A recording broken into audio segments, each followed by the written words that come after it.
Born again po ay hindi po siya isang relihiyon. Magandang gabi po. Ay mayroon lang po akong gustong i-share sa aklat po ng Juan chapter 3 verse 3. Sabi po rito, sumagot si Jesus, tandaan mo ang sinasabi kong ito, malibang ipanganak na muli ang isang tao, hindi niya makikita ang paghahari ng Diyos. Sabi po sa verse 7, huwag kang magtaka sa sinabi ko sa iyo, kayong lahat ay kailangan ipanganak na muli.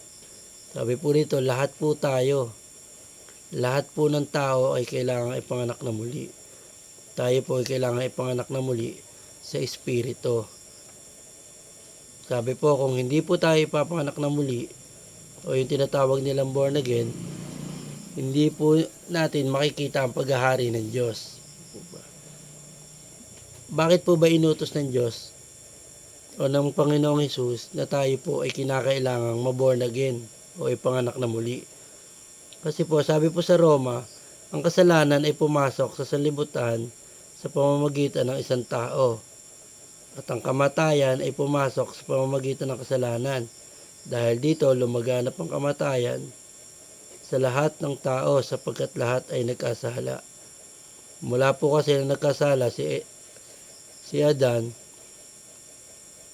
naging kaakilibat na po ng lahat ang pagiging makasalanan. Lahat po ng sanggol na isinisilang ay taglay na po ang pagiging makasalanan. Kaya lahat po tayo dahil sa kasalanan ay malayo tayo sa Panginoon. Hiwalay po tayo sa Diyos dahil po sa kasalanan. Kaya sabi rin nga po sa Roma 3:10, ayon sa nasusulat, wala pong matuwid, wala kahit isa. So sabi rin po sa Roma 6:23, sapagkat kamatayan ang kabayaran ng kasalanan, ngunit ang walang bayad na kaloob ng Diyos ay buhay na walang hanggan sa pamamagitan ni Kristo Jesus na ating Panginoon. Kung mapapansin po natin, ang sabi po rito, kamatayan ang kabayaran ng kasalanan. Di po ba? Ang kabayaran ng kasalanan ay kamatayan. Kung bakit po ang Panginoong Hesukristo ay namatay upang bayaran po ang ating mga kasalanan. Ganun po tayo kamahal ng Diyos. Dahil kung papansinin po natin dito sa Ezekiel chapter 18 verse 23, hindi ko ikinasisiya ang kamatayan ng masama. Sabi pa ni Yahweh, ang ibig ko nga siya ay magsisi at magbagong buhay. Sabi rin po sa Ezekiel 18:32, hindi ko gustong mamatay ang sinuman, kaya magpakabuti na kayo upang mabuhay. Sabi rin po sa Ezekiel 33:11, sabihin mong ipinasasabi ko na akong si Yahweh, ang buhay na Diyos, ay hindi nasisiyahan na ang sino may mamatay sa kanyang kasamaan. Nais kong siya ay magbagong buhay. Sabihin mo ngang magbagong buhay sila, pagkat di sila dapat mamatay sa kanilang kasamaan. Kung mapapansin po natin dito, ang Diyos pa po nakikiusap para lang po malaman natin na dapat po tayong magbagong buhay at magsisi, kasi ayaw niya raw po na tayo po ay mamatay dahil sa ating kasalanan. Di po ba? Ganun po ang pag-ibig ng Diyos sa kanyang nilalang sa mga tao. Dahil po sa pagkawalay natin sa kanya dahil sa kasalanan, hinahanap-hanap pa rin po ng Lord ang kanyang nilalang na sinasabing ayon sa kanyang wangis. Dahil ganun tayo ka-espesyal sa Panginoon. Kaya nga sabi po sa John 3:16, sa Juan 3:16, sapagkat gayon na lamang ang pag-ibig ng Diyos sa sanlibutan, kaya ibinigay niya ang kanyang kaisa-isang anak upang ang sino mang sumampalataya sa kanya ay hindi mapahamak, kundi magkaroon ng buhay na walang hanggan. Di po ba? Kaya sabi po rito, gayon na lamang po ang pag-ibig ng Diyos sa sanlibutan. Kaya ang kanyang anak ay ibinigay niya po. Imagine niyo po, kaisa-isang anak. ibinigay niya para lang po sa atin. Kung sino man po sumampalataya sa Kanya, ay hindi mapahamak, kundi magkaroon ng buhay na walang hanggan. Ganon po tayo kamahal ng Diyos. Ganon po tayo niya talaga sinisinta. Kaya po, marami na po siyang pinadalang propeta at yung sino-sino pa pong kanyang lingkod para lang po ipabatid sa atin kung gaano tayo kamahal ng Diyos. Po ba?